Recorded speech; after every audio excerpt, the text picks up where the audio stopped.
Our next keynote is presented by Mr. Louis Abboud, Group Chief Growth Officer, Global, and COO, Middle East, Africa, and Asia Pacific at Ennismore, one of the world's fastest-growing lifestyle hospitality groups and a valued partner of THINC.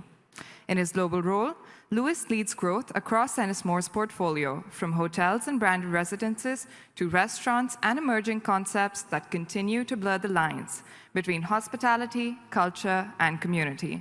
Ladies and gentlemen, please join me in welcoming Louis on stage. Where can I find the clicker? Hello. Perfect. Hello, everyone. Good afternoon. That's a good attendance for a Friday afternoon, so let's see if I can keep your attention. So when I was asked to present this presentation, I was supposed to explain what is a lifestyle hotel.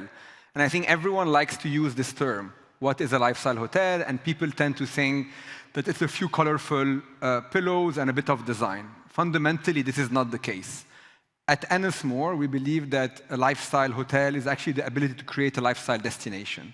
And the best way to present that is actually to give you a case study of a hotel we've developed, created, designed, opened, and successfully anchored in the city, which is a 25 hours Dubai. So before I get to the hotel, just quickly, for whoever doesn't know Ennismore in the room, a quick overview on what Ennismore is. Ennismore is the fastest growing lifestyle hospitality company in the world. We operate 3 specific verticals. The first one is the Lifestyle Collective, which are design-led, F&B focused hotels like 25 Hours, SLS, Delano, Mondrian, and a few more. We also run a very big immersive resort business, which is an all-inclusive business anchored around Rixos. But this business is not limited to Rixos. We do all-inclusive across all of our brands, SLS, So, Hyde, which is a big part of what we believe the growth in our industry is focusing around.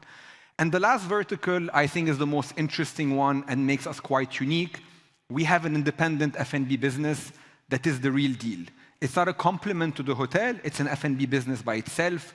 We've done 2 major acquisitions over the last couple of years, Paris Society in France, Ricas in Dubai, combined them together, and it created a massive F&B business, around $400 million of revenue a year only in that F&B space. So that entire ecosystem represents what Ennismore really stands behind and really likes to do. Now, in a bit more visual elements, if you're travelers around the world, a few properties of Ennismore, from Miami with Faena, to So in Paris, to some of our F&B venues in Gigi and Saint-Tropez, to the SLS in Bahamar. I won't go through each of them, but just for you to associate with some of the brands, because we do not like to sell Ennismore as a guest-facing brand. We want to sell our brands as the guest-facing brand. And in Dubai, which we believe is our most interesting city, because we have everything here, from hotels to restaurants, those are some of, not all, our venues in the city. Again, from hotels, the Delano you're staying in and the Banyan Tree, some exceptional F&B venues. You should check the Maison Rifka at the Delano, the 25 Hour that we're going to talk about. So it's a proper, broad brand perspective from hotels to restaurants. 25 Hours, One Central. So this property properly represents what we believe is a lifestyle destination. We don't limit it to a hotel. And this has been done in multiple phases. We didn't get to where we are today simply by getting a strong designer and trying to do a bit of art and music in our hotels. So we followed a very clear 4 steps or 4 acts. First, we wanted to break the norm, and I'll talk about it a bit more, by creating a very different hotel. Then we wanted to add real culture into the hotels. And then we wanted to bring footfall, because ultimately, without people in that entire ecosystem, there isn't much business that we're going to drive. And last, how can we make it a district and not limited to a property? This typically can be done by an exceptional developer or can be done by a great operator or else. But to succeed with this, you need 2 fundamental factors. You need the creative operator, such as ourselves, and an exceptional owner, that is Dubai World Trade Center, that gives you the ability to do this. Without a good owner, we could never have achieved that success. So Act 1, what did we want to do? Break the norm. How could we do a hotel that is the anti-Dubai? How could we do a hotel that people do not perceive as overly done, too much chandeliers, too much marble, too much gold? So we designed a property that was the opposite of this. And I think when we've done this, we saw design, energy, community in mind. And I think we've succeeded. And if you read about the few publications when we opened the hotel in the city, it reinforces that. We brought cool to the city. We were the first to change the entire perception of that hotel in Dubai. And we really pushed that angle in that direction. So I'd like this. This is actually, I think, from a Condé Nast. It says, we started with a hotel designed to feel on Dubai in the best possible way, less glossy, more design-led, more community-focused, and built as a place to hang out, not just somewhere here to sleep. We clock around 400 to 500 people in that lobby, in average, a day that are not hotel guests. So they go there to work, they go there to eat, and they go there to have fun. And we wanted also to do a big bang. When we wanted to open this hotel, we didn't want to open it simply. We did one of the most, in my view, interesting grand opening parties. And we didn't have a budget to get Beyoncé. We didn't have the budget to really do we did a party that till today, I think people talked about. So finished. We created a hotel that was design-focused, strong in the city, opened well, very good perception. The second step, Act 2, is to bring culture. So of course, there's culture in each hotel. So we brought amazing artists, great music, which really reinforced that. But it wasn't enough. It took me around, I want to say, 3 years before opening and after opening to convince this charming lady on the top left to come to the hotel. So Busaina is one of the only relevant, I believe, local Emirati cultural references in the city. She created the first art house cinema in Dubai, in Al Circal.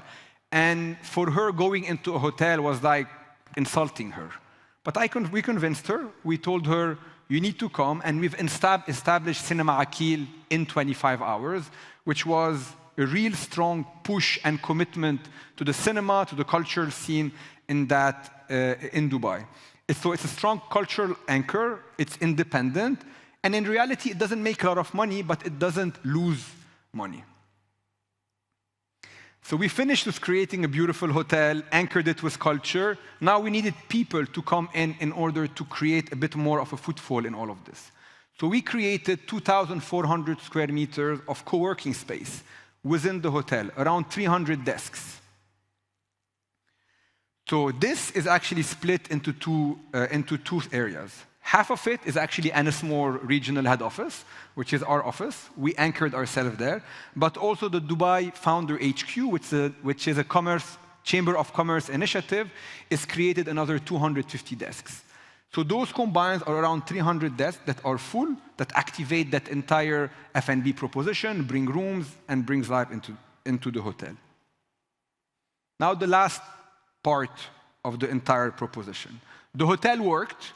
The hotel is successful, it was doing well, but the district around it didn't really feel aligned with what we did at the hotel.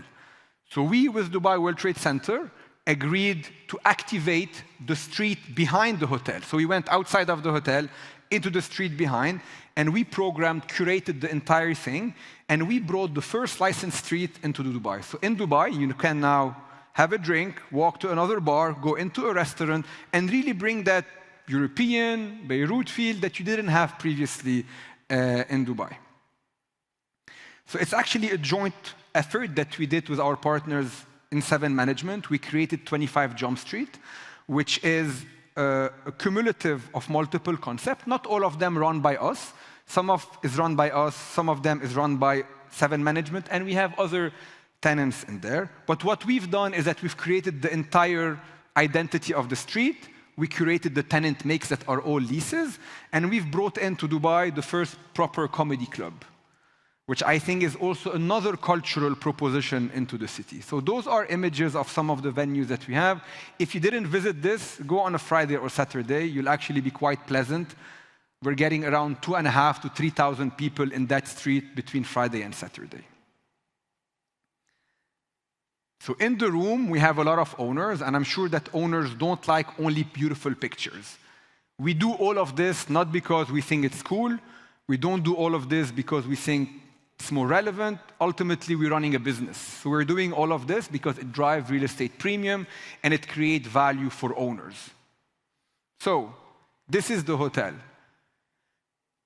Quickly, so ever since we did 25 hours hotel, we've launched it properly. Office leases went up by 23%. Retail license leases went by 43%.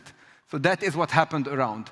The hotel has 111% RGI. And just for everyone to know, 25 hours is a 4-star brand, competing with the likes of a Conrad, a Fairmont, a Sheraton Grand, a Shangri-La. Driving that RGI with a 29 square meter room is quite impressive. We do almost 50% of the total revenue of the hotel from F&B. So this is really a showcase that we did all of this, not because it's nice, it actually drives performance. And this is not the only time we've done it or the only time we will do it before. We've done it in Miami at the Faya District. We did it here in Dubai, and I'm sure you've spent the last 2 days between the Delano, the banyan tree. You've seen all of the activations we did with La Cantine, Maison �RIVKA. It brought it all together. And then we're doing it also in Istanbul, in Tersane, and those are just a few examples. So a lifestyle destination, to wrap it up, for us is when culture, community, and commerce align, and ultimately performance follows. And this is how we wrap it up by saying this is what we call lifestyle. This is when you're able to bring all of what we do well, from beautiful design hotel to exceptional F&B, to partnering with great people, and building a destination that people are proud of and makes money. And that's it. Yes, thank you.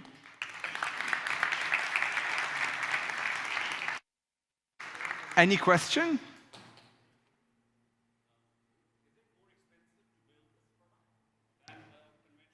It is definitely more expensive to build than a conventional hotel.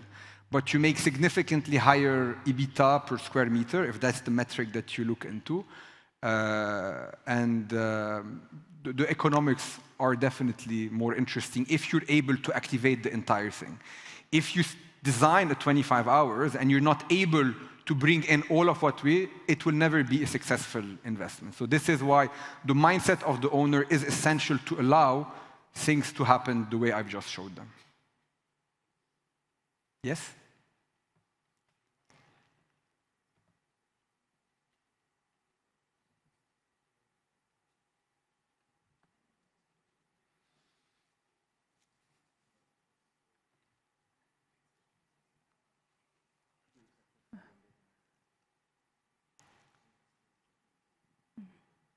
We have some on the stage.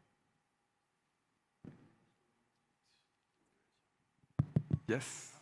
I noticed the Gleneagles in Scotland is part of Ennismore. Correct.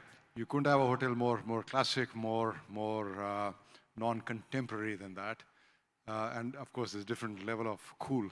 But how does that blend into this format? So Gleneagles is actually an exceptional example of another successful property. So again, I think people have a wrong perception thinking that lifestyle hospitality offering needs to have colorful design or over-the-top art. It's not what we represent.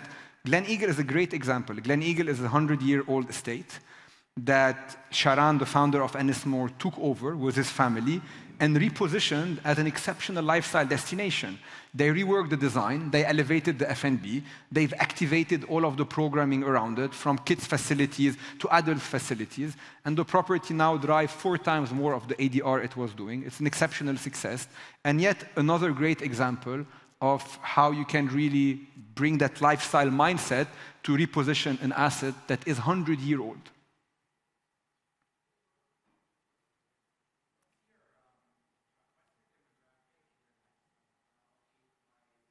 I love this question. So the answer is, if you're young at heart, you'll always be happy in our properties. It's not about demographics. I don't think if you design and you program an exceptional destination, you need to be able to attract people. So at 25 hours, you need to be young at heart. You can be 60, you can be 40, you can be 50, you can be from Germany. If you enjoy that type of property, you will like it. If you talk about the Gleneagles, it's built around families and communities. So I think each property can really talk to someone differently. We do not have one demographic that flows across our portfolio. All good? Any questions? Thank you.